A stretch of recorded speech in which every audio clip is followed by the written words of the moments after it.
1962 இலங்கையின் வடமாகாணம் கிளிநொச்சிக்கு அருகில் உருத்திரபுரம் என்னும் சின்னஞ்சிறு கிராமம்.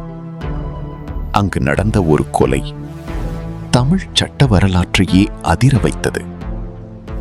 காசிலிங்க சர்மா, உருத்திரபுரம் பிள்ளையார் கோயிலின் குருக்கள், அமைதியான குடும்பஸ்தர். மனைவி கோகிலாம்பாள். கோகிலாம்பாள் வேலுப்பிள்ளை என்பவரை காதலித்தாள். இந்த உறவை யாரும் அறியக்கூடாது என்று நினைத்தாள். ஆனால் கணவன் காசிலிங்க சர்மா சந்தேகப்பட ஆரம்பித்தார். அவர் உயிரோடு இருக்கும் வரை இந்த காதல் நிறைவேறாது என்று அவள் முடிவெடுத்தாள்.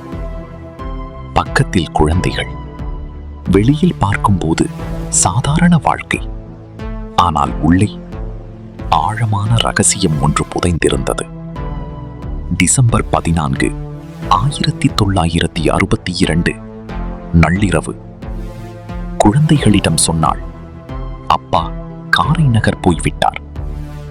ஆனால் உண்மையில் வேலுப்பிள்ளையும் பசுபதியும் சேர்ந்து தூங்கிக் கொண்டிருந்த காசிலிங்க சர்மாவை கொலை செய்தனர். உடலை வீட்டு வளவிலேயே உள்ள எரு குவியலுக்கு கீழே புதைத்தனர். யாரும் அறியவே மாட்டார்கள் என்று நம்பினர்.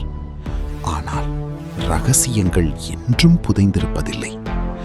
சர்மா காணாமல் போனதாக கிராமத்தினர் சந்தேகப்பட்டனர்.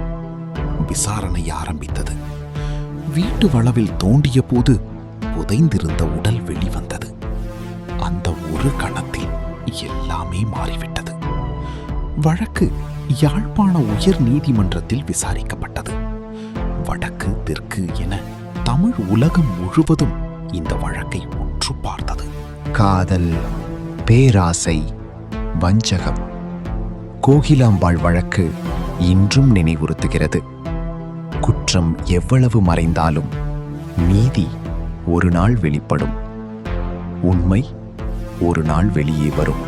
இந்த காணொளி பிடித்திருந்தால் சப்ஸ்கிரைப் செய்யுங்கள்.